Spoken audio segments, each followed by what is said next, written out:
Hi students, இன்னைக்கு நம்ம 10th CBSE Maths NCERTல Introduction to Trigonometry chapterல exercise 8.1ல 10th sum பார்ப்போம் இந்த வீடியோல. In triangle PQR, right angle at Q, PR plus QR is equal to 25 cm and PQ is equal to 5 cm ன்னு கொடுத்திருக்காங்க. Determine the values of sin P, cos P and tan P. ஓகேவா, மூணு sides கொடுக்கறதுக்கு பதிலாக ரெண்டு சைடோட some கொடுத்துருக்குறாங்க. ஒரு side தனியாக கொடுத்துருக்காங்க. ரைட் ஆங்கிள் ட்ரையாங்கிள்னு கொடுத்துருக்காங்க. இதெல்லாம் நமக்கு கொடுத்துருக்குற க்ளூஸ் டேட்டாஸ் எல்லாத்தையும் எடுத்து நம்ம போட்டுக்கணும். Right angle triangle PQR, right angle at Q. So இது Q. இப்போ இது PR. என்ன கொடுத்துருக்காங்க? PR plus QR. PR plus QR இது ரெண்டும் சேர்த்து 25 சென்டிமீட்டர்னு கொடுத்துருக்காங்க. And PQ is equal to 5 சென்டிமீட்டர்னு கொடுத்துருக்காங்க. ஸோ இதுதான் நமக்கு கொடுத்துருக்கிற datas. given PR plus QR is equal to 25 centimetre and PQ is equal to 5 centimetre. இப்போ என்ன பண்ணலாம், நம்ம இதில் PQ தெரிஞ்சிச்சு, PRக்கும் QRக்கும் தனியாக நம்ம வேல்யூ கண்டுபிடிக்கணும் இல்லையா? இப்போ ஏதாவது ஒரு வேல்யூ வந்து நான் எக்ஸ்ன்னு எடுத்துக்கிறேன். Okay, let PR is equal to x சென்டிமீட்டர்னு எடுத்துக்கிறேன். ஓகேவா, PR x சென்டிமீட்டர்னு எடுத்துக்கிட்டேன்னா அப்போ QR is equal to 25 minus PR இல்லையா?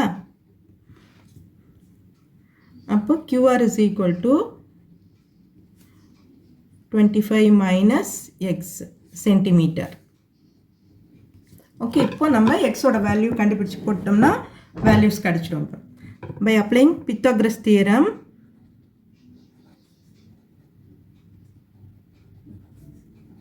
பித்தாகரஸ் தியரம், இப்போ PR ஸ்கொயர்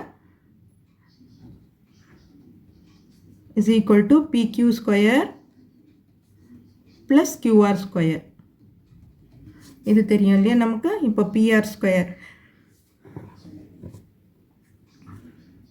PR ஸ்கொயர் என்னது நமக்கு? PR வந்து X square.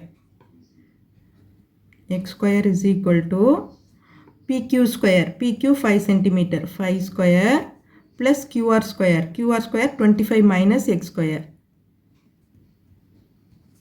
the whole square. ஓகேவா? இப்போ நம்ம எல்லாத்தையும் ஒரு சைடே கொண்டு வந்துடுவோம். எக்ஸ்பேண்ட் பண்ணிவிட்டு ஒரு சைடு கொண்டு வந்துடுவோம். x square is equal to 25 plus 625. 25 square பண்ணோம்னா 625 minus 2AB இல்லையா? 2 into 25 50x plus x square. ஓகேவா? இப்போ plus x square minus x square cancel ஆகிடுவீங்க. நமக்கு ஒரே சிம்பிளில் ஆப்போசிட் சைடில் இருந்ததுன்னா கேன்சல் பண்ணிடலாம். இப்போ ஈக்குவல் டு இந்த பக்கம் 0 ஆகிடும் இல்லையா? இப்போ இங்கே என்ன இருக்குது? 625 ப்ளஸ் 25. அப்போது இந்த பக்கம் 0 equal to 650 minus 50x. இது கிடைச்சிருக்கு நமக்கு. அப்போது இந்த மைனஸ் 50x நான் இந்த பக்கம் கொண்டு வந்துடுறேன். அப்போ 50xன்னு ஆகிடும். is equal to 650. இப்போ x is equal to 650 divided by 50. So cancel பண்ணிட்டோம்னா நமக்கு 1 3. ஸோ அப்போது x is equal to 13. x13 கிடச்சிச்சா? x13 கிடச்சிச்சுன்னா PR is equal to தானே நம்ம தேர்டு எக்ஸ்ன்னு எடுத்திருக்கோம். PR is equal to 13 centimetre. QR என்ன எடுத்திருக்கோம்? is equal to 25 minus x. therefore 25 minus 13 that is equal to 12. ஓகேவா? is equal to 12 கிடச்சிருக்கு. இப்போ எல்லா சைட்ஸும் நமக்கு தெரிஞ்சிட்டு இப்போ கண்டுபிடிக்க வேண்டியது sin P.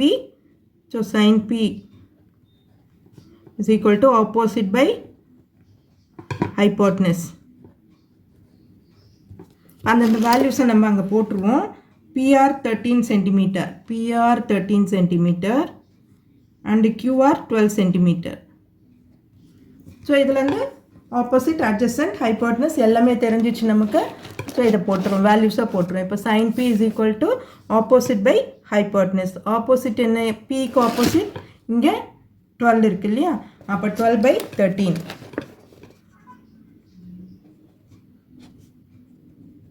12/13. அடுத்தது cos P, adjacent by hypotenuse. adjacent எவ்வளவு? 5. 5/13. அடுத்தது tan P, opposite by adjacent. opposite நமக்கு 12/5. 12/5. ஸோ எல்லா வேல்யூஸும் நம்ம கண்டுபிடிச்சாச்சு. இது கொஞ்சம் உங்களுக்கு ட்ரிக்கியாக கொடுத்துருக்குறாங்க. ரெண்டு சைடையும் ஆட் பண்ணி சம் மாதிரி கொடுத்துட்டு, ஸோ அதுலேருந்து நம்ம ஃபைண்ட் அவுட் பண்ணி பித்தாகரஸ் தியரம் யூஸ் பண்ணி ஃபைண்ட் பண்ணிவிட்டு அதுக்கப்புறம் யூஸ்வலாக போடுற மாதிரி தான் அதை ட்ரிக்னோமெட்ரிக் ரேஷியோஸை கண்டுபிடிச்சிருக்கிறோம்.